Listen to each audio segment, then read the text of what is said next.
So guys, ito yung hotel namin. Hotel Diamond. Hotel Diamond. So, ano siya? Sparkly, sparkly. So, this is a love hotel, guys. Yeah. But, this is the best decision I ever made. Sobrang ganda ng location niya. Sobrang dami nilang amenities. Sa baba pa lang, libre alak, libre wine. Pakita namin sa inyo guys yung mga amenities. Pero pinakamaganda kasi dito guys, from here to Don Quixote, yung Mega Don Quixote sa pinakamalaki na Mega Don Quixote ng Shibuya.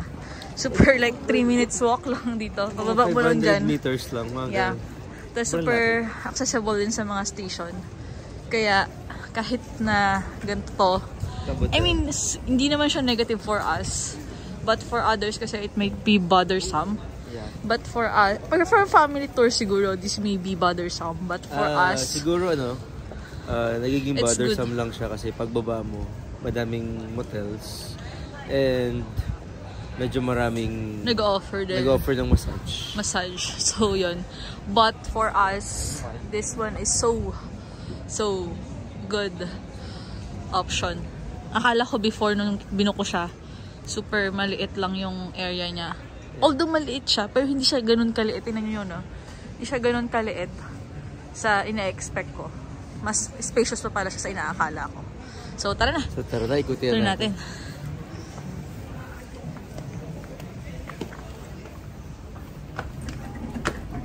Ay, nasa bag ko yung susi, boy. So guys, kapag nag-check, pag lumalabas pala kayo, kailangan nyo lang iwan yung susi nyo. Well, although medyo siya, pero it's fine for us kasi hindi naman kami nag-iiwan ng gamit or nilalak naman namin siya. Wala naman daw kami dalang pera. Yeah, but tignan nyo guys, ito yung pagpasok nyo. Hindi siya ka-shiny, shimmering, splendid. So, alam niyo na kung bakit ito binuk. Mahilig sa bling-bling. And super siya, super ganda niya. Lobby pa lang. Panalo ka na. Tapos guys, ayun yung mga freebies nyo. So, ito yung maganda dito. So guys, ito yung maganda dito. Free water. Free champagne. Yeah, you heard it right. It's a free champagne. Drink whatever you want. Get whatever you want.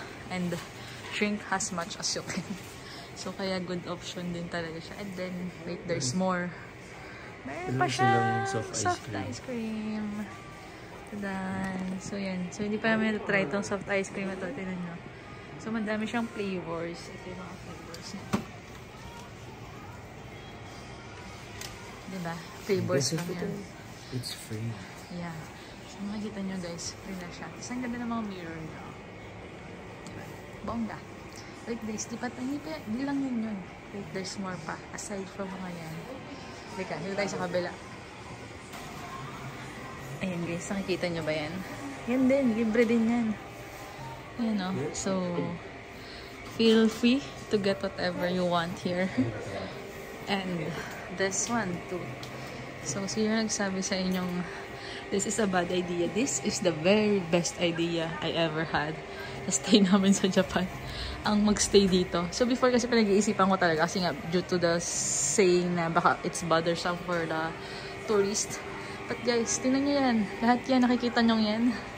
Get what you want. Get how much you want. Kuha lang tayong ganyan. And then tingnan nyo guys, oh. Ito pa yung pang Napapasarap yung aking Alam mo yung gabi-gabi kami nagbabata. Kasi ito, meron pa silang soap, oh. Super bet ko yan. Tapos ayan, marami pa silang mga other stuff. Coffee. Ayan, may coffee, may essentials. May chocolate na dito eh. Ayan, may chocolate na ano. Ayun, hindi lang siya pucho guys, oh. Tapos meron pa siyang mask. Diba? Lahat na lang may isip mo, be. Kumpleto talaga dito, promise. Tapos meron pa siyang mga coffee, Lipton, and all. See? Yan yung libre. Kaya, dapat dito kayo magstay eh. Kung gusto nyo ng kumuha kayong libre katulad namin, kumuha kayong accessible katulad namin, this is the place for you. So guys, ito pa pala. Hindi pa natatapos yun. Cagliostro Rossi pa to guys, oh. Hindi lang to, Cagliostro Rossi din ka. white wine at saka red wine. May option ka pa. Ayan, ito pa. Kuha ka lang talaga dito, be. Ito lang may bayad dito. Bendo. Pero maganda, may benda rin sa sarili mong hotel, di ba? Hindi mo na kailangan lumabas. Kaya ito, tuwan-tuwa dito sa hotel na to eh. Kasi paglabas, madami mag-aalok. Tapos, diba? Sobrang ganda oh. Sobrang panalo talaga nito. So, samahan nyo kami na itutour namin kayo sa room. Next stop, room tour. Yes, let's go! Ayun guys, so may elevator din siya. Hindi mo kailangan maghagdan. And everywhere is a mirror. Mirror on the wall. Yun nga lang. It's so bling-bling talaga. Pero yeah, it's the elevator. Pero hindi naman siya ganun ka-crowded din kasi. Kaya, ano. Tapos sobrang liwanag. Sobrang liwanag. Nangingitim ka lablab. Tapos 24/7 din yung lobby. So, yung room namin is on the 4th floor. 401. 401. As in, pagbukas nyo, guys. Ano na siya? Ayan. Ayan. 401. So, next kami sa 401. So, pagbaba mo ng elevator. Tada! Ayan na. So, naririnig nyo, diba, may sound. Tapos, meron siyang doorbell. So, sana marunong ako, diba? So, ano lang siya, guys. Yun lang, ano to. Di susi dito. Hindi siya updated. O, diba? Ayan. So, yun. Yun yung guys, oh. Pagpasok mo, may space na agad dito. Nung nakita ko to, na-realize ko na shit, spacious yung kwarto namin. Ayan. Tapos, ito yung bathroom. Ito yung, ano, yung pwede ka mag-ayos dito. Ayan, oh. Tapos, guys, oh. Ni-refill nila. Alam nyo ba, kinuha ko yung set na ganito. So, first day pa lang namin kahapon. Tapos, kanina, gusto ko matry kung i-refillan ba nito. I-refillan ba nila yan? I-refillan ba nila to kapag kinuha ko? So, technically, nilagay ko lahat sa bag. Tapos, nagpalinis kami ng kwarto ngayon. Kasi nga gusto ko malaman kung ma-refill nila. And guess what, guys? Ni-refill nila lahat ng mga pinagkukuha ko. So, guys, ito na kayo mag-stay. Sulitin. Sulit talaga to. Benta ko kaya to. 2 for 100 na, guys. Tapos guys, tinan nyo yung CRO. Kaya diba? tuwa kami maligo. Yung CR naman din dito, meron sa sarili mong mirror din. Pang outfit check mo. Aside from here, na sobrang ganda ng ilaw. And meron pa siyang pang outfit check here. Tapos, meron siyang bathtub. Tapos sobrang spacious din yun. Guys, so, kita mo naman yun kung gaano ka-spacious yan. Diba? Akala ko talaga sobrang sikip nito. So, yan. So, yun yung hinord na sa baba. So, gabi-gabi po kami nagbabathtub. Dahil, sulit na sulit po sa amin yung hotel. Pinapahinga lang namin yung paa namin. Yes. Pero it's our way to relax. Kasi may mga Epsom salt sila. Tapos, guys, diba? Tingnan mo. Itong kabilang side naman ito is yung CR nila. Tapos, automatic na nagbubukas yung ilaw. And yung bowl. Kapag ano. So, super. Ayan. Tapos, kung gusto mo ng privacy, ayan, meron siyang ganyan.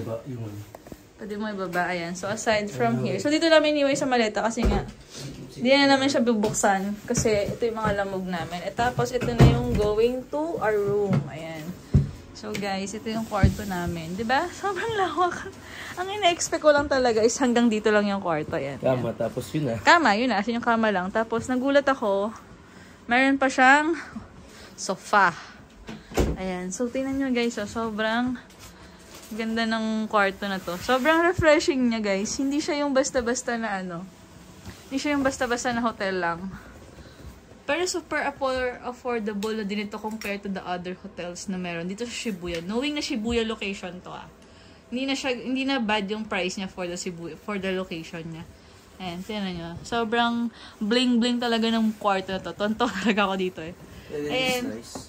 Tapos nagpalinis kami ng kwarto. Ayan, so sobrang linis na ulit. Yeah. So super thumbs up. Tapos may aircon din siya guys. Maganda dito. Kompleto. Meron TV. May aircon. Meron na rin mga tasa for coffee. May initan. Sa baba, pwede ka mag-tea. Ako muna ng tea. Bakit din nila kinuha yung baso mo, no? Kaya. Baka hindi mo inubos. Inubos ba yun? Hindi, gusto. Tapos, meron ding microwave oven. May refrigerator.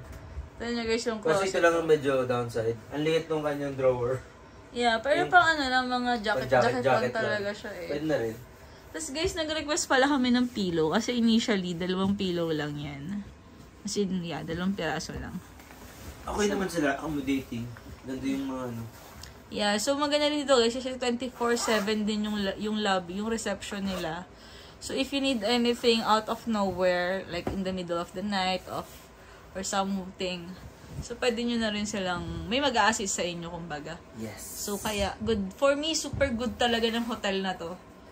So, yun nga lang, for family, I'm not so sure. Kasi for kids, no. Kasi for environment nila, I think this is not the place for them. But for us, like for us adults, if you are nagtitipid or something, this is the best choice that you can ever had.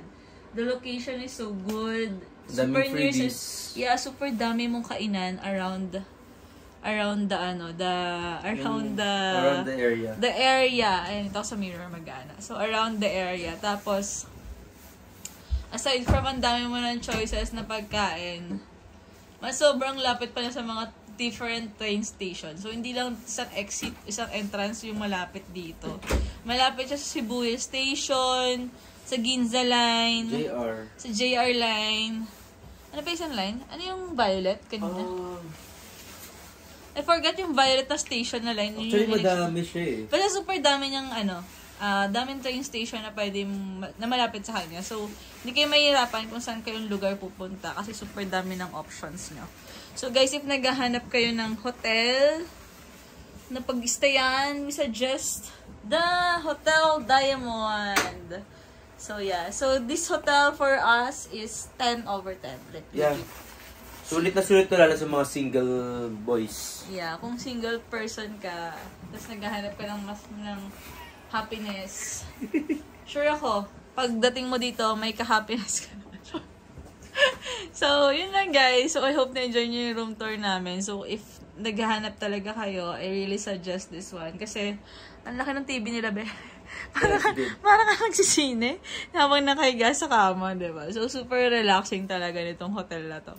Sa yung ambience, sa yung bed na bed ko, super liwanag din niya. Kasi diba guys, meron mga hotel na super yellow light lang naman. As in talagang super, ayun, tas may speaker pa, ganyan, no? Pagkatapos sila nung dim light. Ayan, so pwede mo palang guys gawin dito. Pwede, may mga controls dito eh. Ito, so, yung controls na yan, ayan. So, pwede mong i-dim yung ilaw dito. Ayan. So, hindi mo kailangang magpipindot ng kung ano-ano. So, beside lang din siya ng bed. Ayun, o. Tapos, ayan. Gusto mo, ayaw mo na sobrang liwanag yung mga gedli. Yan, pwede dito. Itong isa, hindi ko alam kung ano.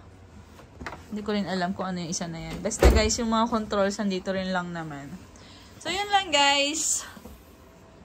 Super happy lang talaga ako dito kasi hindi ko siya ine-expect na ganito yung room. Kasi kanina before kami mag-check-in dito, kwento ko na lang din before kami mag-end, na I'm trying to upgrade yung kwarto namin. Kasi ngayon nakita ko dun sa description ni Agoda is nasa around 9 meters squared lang siya. Yeah. So, imagine nyo guys, 9 meters squared, tapos may kasamang CR, may kasamang liguan. Diba? Super liit nun. Like, parang, kama pa lang, yung laki na eh. Tapos, ang problema ko kasi guys, 4 na yung maleta namin. So, paano ko siya ilalat? Kasi normally, pag travel din ako, gusto ko nakaganyan lang guys, oh. Parang ready to open na ba? So, parang kung pag may kailangan ka, hindi mo na kailangan i-zip yung unzip, and then, mo. So, parang yun. So, parang kaya yun yung naging option. Tinatanong ko yung receptionist nun, nung nag-check-in kami na, pwede ba ako mag-upgrade? Kasi nakita ko yung mga presyo nga dun sa hindi naman nalala yung difference niya dun sa, medyo mas malaking room konti. Kasi nga gusto ko yung sana yung may sofa para at least spacious. Parang 500 yen lang yung difference. Yeah, so parang ganun, 500, 300 yen lang yung difference per room. So, sabi ko, kaya gusto ko talaga i-upgrade. Tapos kaso ang problema is parang hindi niya inaalaw kasi parang feeling ko meron siyang available. Kaya lang, hindi na siya pwede. Feeling ko kasi parang kasi nakamotel sila eh. Or parang kasing may nakalagay, nag-accept pa rin sila feeling ko. Kasi hindi naman nilalagay yung pricing dun kung fully booked sila, diba? Okay, so feeling ko may allocated lang din sila sa mga Agoda bookings or something. Anyway, so yun nga. So gusto ko nga i-upgrade kasi nga, ang liit ng kwarto. Kasi imagine mo guys, 9 meters square, diba? So, ito lang talaga yun eh. Parang pag 9 meter, diba? Biligo, ito lang yun. Yan lang yung area na yun. As in, yan lang. Kama na yan, ganyan. So, parang yun yung problema ko, diba? Paano ko magtatrabaho? Paano ko kikilos and all? So, yun. So, apparently, super spacious naman yan. Nakahiwalay naman pala sa 9 meters squared yung, yung CR and all. Hindi ko alam kung ganun talaga siya or pinagbigyan niya lang kami ng magandang, mas malaking room kasi nga gusto ko mag-upgrade. I'm not sure. But, the big but is, ang ganda talaga ng hotel. So, yun lang guys. So, hope nakatulong itong video na to sa inyo. So, if ever you really want, again, if you're looking for a hotel here in Shibuya, you can consider. You can consider or you should consider this one. Kasi super daming freebies again. So, freebies pa lang guys, buhay na buhay ka na.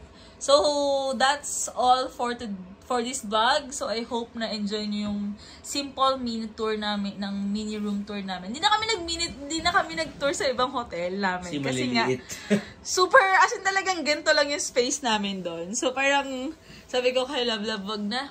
Ang hirap mag-room tour. Kasi pag ikot mo, tapos na, wala na. Kasi paglatag pala ng maleta namin, puno na. Oo, as in yung paglatag lumaleta namin, wala kang dadaanan. So, yun. Kaya sabi ko, wag na tayo mag-vlog. Kaya nung nakita ko to, sabi ko, i-vlog natin to. Kasi nga, super happy ko sa kanya talaga. Alam mo yun, guys, pag masaya talaga ako sa mga pinupuntahan namin, sinishare ko talaga sa inyo. Kasi nga, di ba, dal-dal. O, sige na, guys. So, that's it for today's vlog, guys. So, don't forget to like, share, and subscribe on our YouTube channel. See you on our next vlog. Bye!